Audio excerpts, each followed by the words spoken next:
with the technology itself. And esteemed research scientist Dr. Melinda Connor is coming up next to help us better understand the groundbreaking science you get to share every day.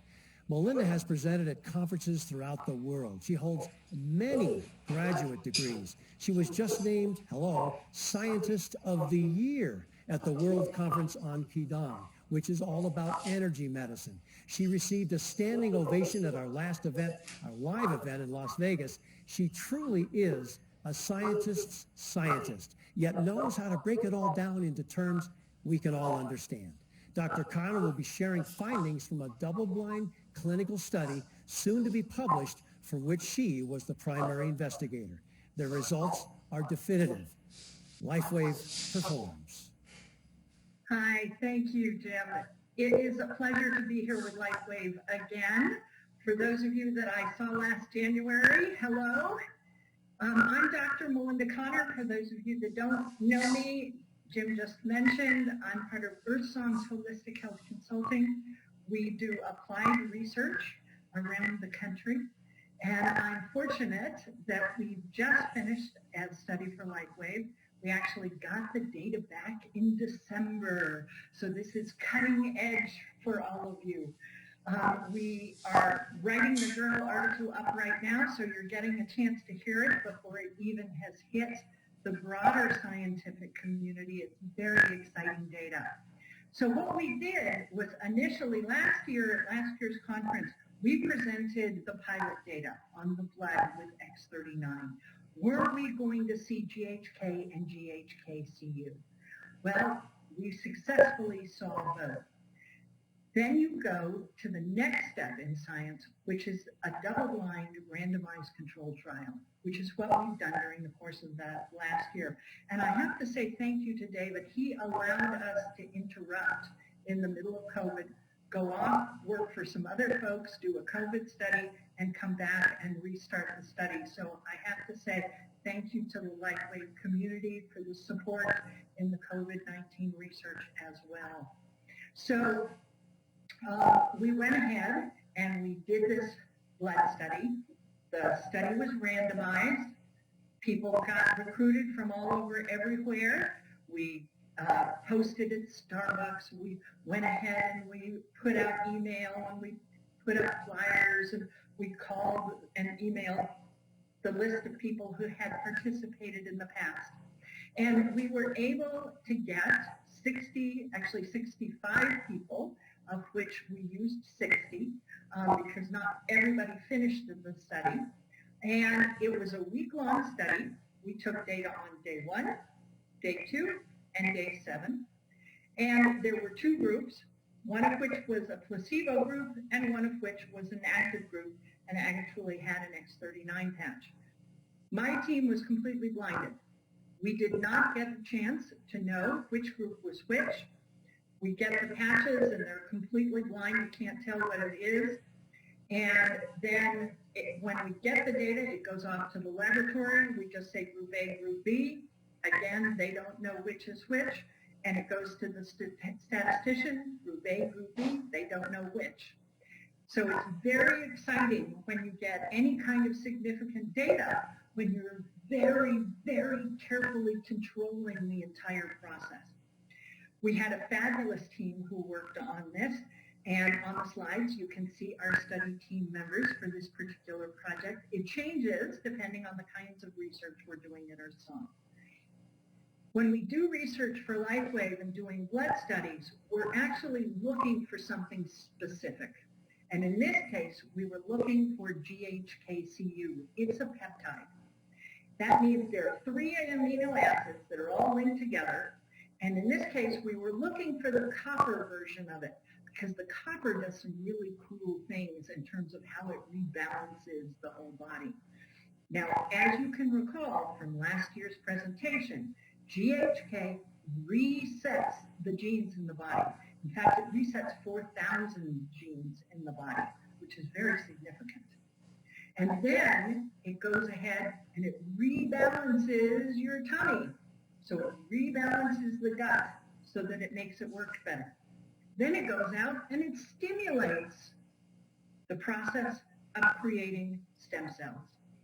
So when we look at the actual product, we're looking to see whether or not it creates that peptide, and does it create it at a larger amount than the people who were in the control group. It was amazing. So the concentration between day 2 and day 7 of the active group versus the control, in the active group, the concentration went up. Now, p-values are number values in science, but it basically means you did good. So we did very good. A p 0.05 is considered significant. A lower number, less than 0.5, 0.4, 0.3, 0.2, 0.1 is considered more significant. More zeros is better. So we were a 0.035. So that's very significant. We achieved what we were looking for. We found the GHKCU in the blood in a randomized controlled trial, double-blind, very, very clean data across the board. Now, in addition to the concentration going up, we also checked the total GHKCU, looking at the comparison between the two groups. And in that case, it was also very significant, 0.03. So we were very, very excited by the data. Now, just some fast facts again. Over 4,000 gene changes. It's found that you have to have amino acids. You have to have enough of the amino acids to make a tripeptide. And one of the things that happens is as you get older, the peptide declines. And you're stuck because when you are 20, you're at one level, and usually it's around 200 nanograms. All right? You go to 60, you're talking about 80 nanograms. So you're less than half at age 60 what you would expect to be at age 20. Well, because the LifeWave product we found stimulated that GHK, it brought it up. And it brought it up significantly to levels that are in correspondence with that youthful 20-year-old feeling. So it stimulates stem cell production. It's also very, very stable. The combination of the GHK combined with the copper makes it a very, very stable molecule. So it can go out and it can repair all kinds of tissue types when you're talking about stem cells. It repairs your nerves, it repairs your connective tissue, it changes cellular respiration, it accelerates your wound healing. It's approved and supported for things like transplant of skin. GHKCU stimulates that process. And when you're looking at the review of a study, you want to make sure that the study is robust. And you look at how a study is robust in the following ways. First, are they past the pilot point? A pilot study is robust one way, a double-blind is robust another. So we're past the pilot, which was robust for the pilot, and we're now into the double-blind, and it's robust for the double-blind. And you want to make sure it's randomized. So you take a computer algorithm and you say, okay, person over here, person over here, person over here, person over here, person over here, over here, person over here, person over here, person over here, over here. And the computer does the randomization. So the people in the team don't know until the end, okay, we've got our 30 or our 50 or our 100 people involved, and we've got 30 people in one group and we've got 30 people in another. Now, we selected 60 because 60 in statistics very often means that you can take data and match it up across different parts of the community. It's called generalizable. And when you match it up across different parts of the community, because the LifeWave community is tremendously complex, you can see the product overall. So we recruited all shapes and colors and sexes and styles and everything else when we do a recruitment. So it's completely randomized.